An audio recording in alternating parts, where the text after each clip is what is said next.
నేను ఉండాలని నీయందే పరవశించాలని నాలో నీవు నీలో నేను ఉండాలని నీయందే పరవశించాలని నా హృదయాశయ్యా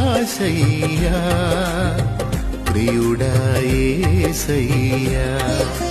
నా హృదయాశయ్యా ప్రియుడా యేసయ్యా